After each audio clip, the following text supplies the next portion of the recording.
Hello students, welcome back to my YouTube channel Geography Guru. In this episode, we are going to discuss about class 9th SST Social Science worksheet number 66. आज की इस worksheet में हमारा chapter रहेगा history chapter number 2 socialism in Europe and Russian revolution. पूरे world में दो revolution काफ़ी फेमस रही है, काफ़ी इंपॉर्टेंट रही है। फर्स्ट वन जो हम फर्स्ट चैप्टर में डिस्कस कर चुके हैं फ्रेंच रेवोल्यूशन, और सेकेंड जो इंपॉर्टेंट रेवोल्यूशन थी वो थी रशियन रेवोल्यूशन। काफ़ी कुछ नए आइडियाज़ थे दोनों रेवोल्यूशन से पूरे वर्ल्ड को मिले थे। In second chapter we are going to discuss mainly about the Russia before the revolution and after the Russian revolution. आज की जो हमारी वर्कशीट है that is going to be quite easy one. In this worksheet 11 question are given and all the questions are very short answer type question.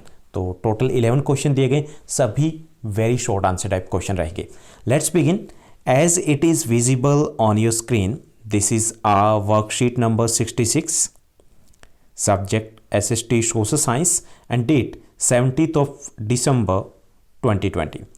We are going to revise history chapter number 2 socialism in Europe and the Russian Revolution.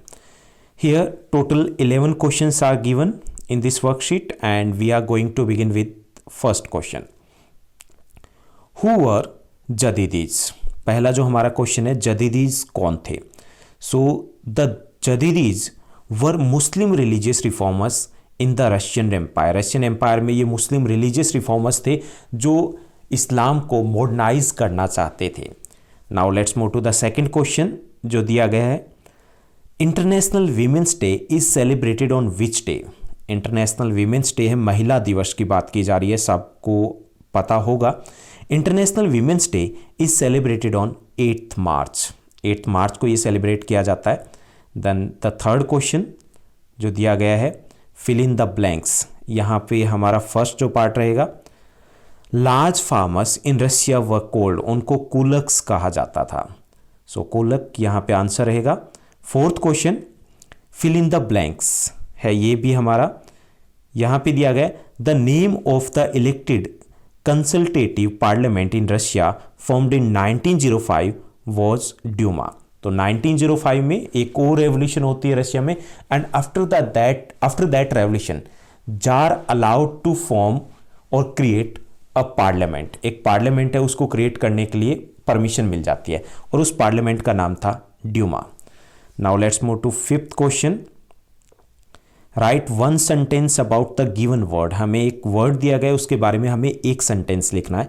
So word is Stalin's collectivisation. Stalin's collectivisation programme was implemented in 1929 में ये implement किया गया था with the main objective of increasing food production. Food production को बढ़ाना इसका main objective था। इसके बारे में थोड़ा सा हम डिस्कस कर लें that Stalin was facing a lot of problem when he came into the power, और उसमें से सबसे बड़ा जो चैलेंज था वो था the hunger. Many parts of the Russia was facing the hunger due to the shortage of foods, क्योंकि फूड ग्रेन्स की शॉर्टेज रहती थी। सो उसके लिए उन्होंने कलेक्टिवाइजेशन का प्रोग्राम चलाया था, और उसके इस प्रोग्राम के अंडर में जो लैंड थी उसको इकट्ठा किया गया था, और मेन ऑब्जेक्टिव क्या था? To increase the food production. हालांकि this programme was not a successful one.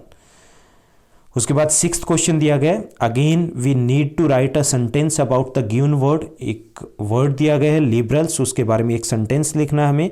So liberals were in favour of secularism, human rights and changes in Russia and oppose the monarchy. Liberals उस वक्त Russian society में, किस वक्त? At the time of the Russian revolution there were the three ideology.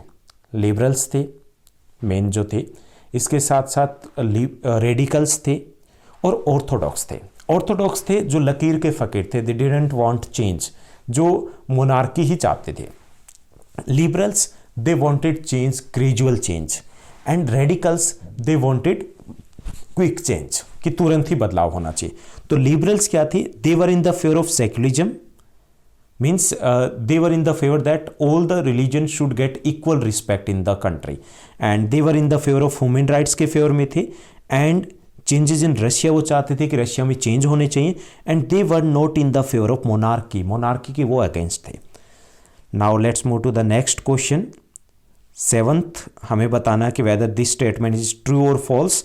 पहली जो statement दी गई है, socialist were against the private property, socialist थे वो प्राइवेट प्रॉपर्टी के अगेंस्ट थे। That is they didn't consider private ownership of property right, इसलिए वो प्राइवेट ओनरशिप ऑफ प्रॉपर्टी उसको सही नहीं मानते थे। So this statement is true, क्योंकि सोशलिज्म का बेस ही यही था कि वो प्राइवेट प्रॉपर्टी के अगेंस्ट थे। Now let's move to the 8th question, write true और फॉल्स। यहाँ पर भी हमें ट्रू और फॉल्स बताना है। हमारा स्टेटमेंट यहाँ पे दिया गया, the Bolsheviks led by Lenin oppose the war since 1914। किस वॉर की बात हो रही है? फर्स्ट वर्ल्ड वॉर की बात हो रही है कि लेनिन की लीडरशिप में बोल्शेविक ने फर्स्ट वर्ल्ड वॉर का अपोज किया था। फर्स्ट वर्ल्ड वॉर का नहीं, involvement of Russia in the first world war, उसका अपोज किया था। तो ये स्टेटमेंट ट्रू है। Now 9th question, rewrite the sentence after correcting the underlined word. हमें अंडरलाइन वर्ड है उसको करेक्ट करना है और इस सेंटेंस को रीराइट करना है। तो यहाँ पर सेंटेंस दिया गया, radicals wanted a nation in which all regions should get equal respect and place. थोड़ी देर पहले हमने लिबरल्स की बात की थी, तो यहाँ पे रेडिकल्स नहीं लिबरल्स होगा। Liberals wanted a nation in which all religions should get equal respect and place. तो यहाँ पे रेडिकल की जगह लिबरल्स आएगा, क्योंकि liberals were in the favour of जो सेक्युलरिज्म के फेवर में थे। Now let's move to the 10th question. जो 10th क्वेश्चन है वहाँ पर भी हमें एक वर्ड दिया गया है and we need to rewrite the sentence after correcting that word. इस वर्ड को करेक्ट करने के बाद हमें सेंटेंस को रीराइट करना है। सो यहाँ पे दिया गया, the orthodox groups were also oppose to the uncontrolled power of dynasty based rulers. They advocated the rights of the people before government. कि यहाँ पे बात की गई कि ऑर्थोडॉक्स, जिनकी हम बात कर रहे थे, जो लकीर के फ़कीर है, कि उन्होंने मोनार्की का अपोज किया था और वो चाहते थे कि सभी लोगों को इक्वल राइट्स मिले। तो ऐसा बिल्कुल नहीं था, they were in the favour of monarchy. तो यहाँ पे जो करेक्ट वर्ड रहेगा वो रहेगा लिबरल्स।